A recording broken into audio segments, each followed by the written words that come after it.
అందరికీ నమస్తే అండి. Welcome back to tree media food.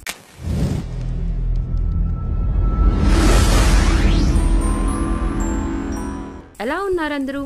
ఈరోజు నేను మీకు ఒక హెల్దీ బ్రేక్ఫాస్ట్ చూపించబోతున్నానండి. అదే మినప రొట్టె. దిబ్బ రొట్టె తెలుసు కదా, దాన్ని కొంచెం చేంజెస్ చేసి ఇలా మినప రొట్టెలాగా వేసేస్తానన్నమాట. నేను ఇంట్లో రెగ్యులర్గా చేస్తూ ఉంటానండి ఈ మినప రొట్టె. దిబ్బ రొట్టెని కొంచెం పిల్లలు ఇష్టపడరు కదా, అప్పుడు ఇలా వేసి చూడండి, చాలా అంటే చాలా ఇష్టంగా తింటారు. అలాగే హెల్త్కి కూడా ఇది చాలా మంచిదండి. మరి ఇంకా లేట్ చేయకుండా ఈ మినప రొట్టెని ఎలా చేసుకోవాలో ప్రాసెస్ ఏంటో స్టార్ట్ చేసేద్దామా? ముందుగా ఒక గిన్నెలోకి 1 కప్పు మినప గుండ్లు తీసుకోండి.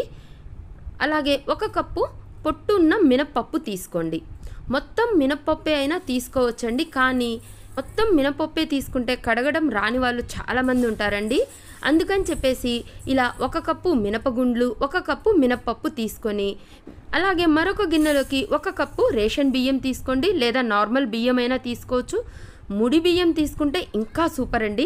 ఇందులో 1 టీ స్పూన్ మెంతులు వేసేసి ఈ రెండిటిని బాగా శుభ్రంగా కడిగేసుకోండి.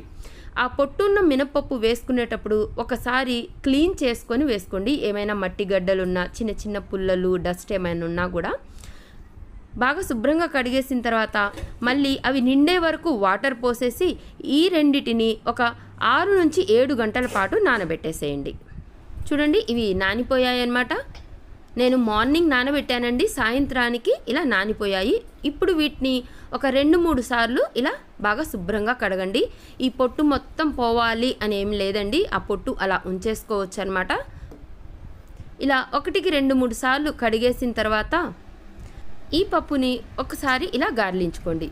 ఇలా పైన తీసి ఒక గిన్నెలోకి వేసేసుకోండి. ఏదైనా కొంచెం డస్ట్ ఉన్నా, ఇసుక ఉన్నా, రాళ్ళు ఉన్నా కూడా అడుక్కొస్తుందనమాట. మనం తీసుకున్న మినపప్పు పొట్టువి కాబట్టి కొంచెం లైట్గా ఉండొచ్చండి. సో ఇలా చేసుకొని దీన్ని పక్కన పెట్టుకోండి. అలాగే మనం నానబెట్టిన ఈ బియ్యాన్ని కూడా 2 సార్లు కడిగేసుకొని ఈ బియ్యాన్ని కూడా తీసుకొని ఇలా ఒక గిన్నెలోకి వేసేసుకోండి. దీంట్లో మంచినీళ్ళు పోసేస్తున్నానండి. ఇప్పుడు ఈ మినపప్పుని, బియ్యాన్ని మిక్సీ జార్లో మెత్తగా రుబ్బుకుందాం.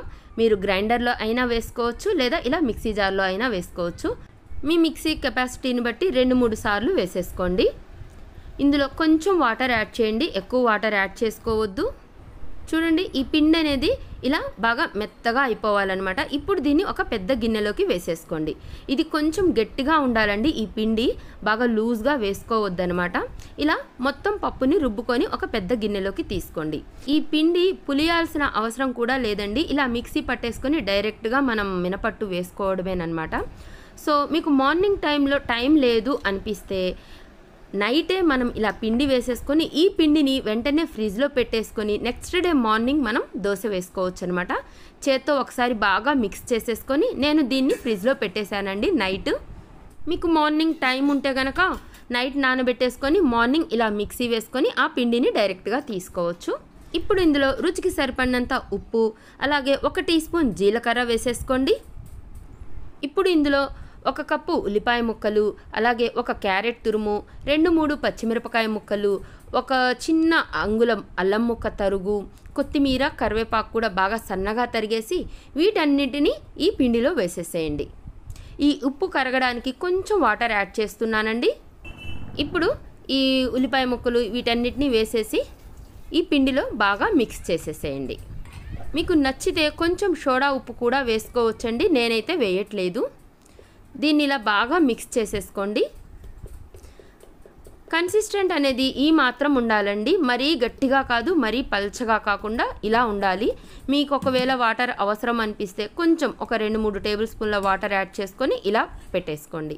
ఇప్పుడు ఇంకా స్టవ్ ఆన్ చేసేసి పాన్ పెట్టేసుకోండి. ఈ పాన్ అనేది ఐరన్ది, ఇనుపదైతే ఈ మినపట్టు బాగా క్రిస్పీగా చాలా టేస్టీగా వస్తుందండి. దీని మీద 1 టేబుల్ స్పూన్ ఆయిల్ వేసేసుకోండి. ఆయిల్ హీట్ అయిన తర్వాత ఈ పిండిని ఒక 2 గరిటెల వరకు వేసుకోండి. మరీ మందంగా కాకుండా, అలా అని మరీ పల్చగా కాకుండా కొంచెం మీడియంగా దీన్ని స్ప్రెడ్ చేసుకోండి.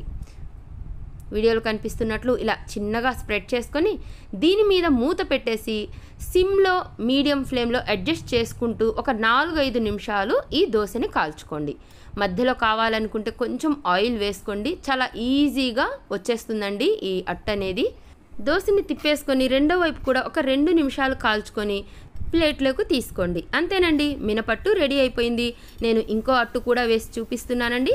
కొంచెం ఆయిల్ వేసుకొని, ఆయిల్ హీట్ అయిన తర్వాత ఒక 2 గరిటెలు వేసుకొని ఇలా సిమ్లో మీడియం ఫ్లేమ్లో కాల్చుకోండి. కొంచెం చిన్నగా నిదానంగా కాల్చుకుంటే చాలా అంటే చాలా టేస్టీగా చాలా బాగా కాలుతుందండి ఈ దోశ అనేది. అలాగే ఐరన్ పాన్ అయితే మాత్రం చాలా అంటే చాలా టేస్టీగా ఉంటుందండి. ఒకవేళ అది అవైలబుల్గా లేకపోతే ఇంకా నాన్ స్టిక్కే పెట్టేసుకోండి. ఈ అట్టులోకి ఏ చట్నీ అయినా కూడా చాలా బాగుంటుందండి. పల్లీ చట్నీ, టమాటా చట్నీ, రోటి పచ్చళ్ళ సైతం చాలా అంటే చాలా టేస్టీగా ఉంటుందండి. నేనైతే దోసకాయ పచ్చడి చేశాను ఇంట్లోకి, ఇదే నంజుకొని తిన్నామండి. చాలా అంటే చాలా టేస్టీగా ఉంటాయి. అలాగే హెల్త్కి కూడా చాలా మంచిదండి. మనం రైస్ చాలా తక్కువగా వాడాము, మినపప్పు ఎక్కువగా వాడాము, అది కూడా పొట్టు ఉన్న మినపప్పు. సో పిల్లల నుంచి పెద్దవాళ్ళ వరకు అందరికీ చాలా బలమండి ఇది. ఒకసారి ఇలా ట్రై చేసి చూడండి, ఎలా వచ్చిందో నాకు కామెంట్ బాక్స్లో చెప్పండి. నా వీడియో కనుక నచ్చినట్లయితే లైక్ చేయండి, షేర్ చేయండి, సబ్స్క్రైబ్ చేయండి. థ్యాంక్ యూ సో మచ్ అండి. Thank you.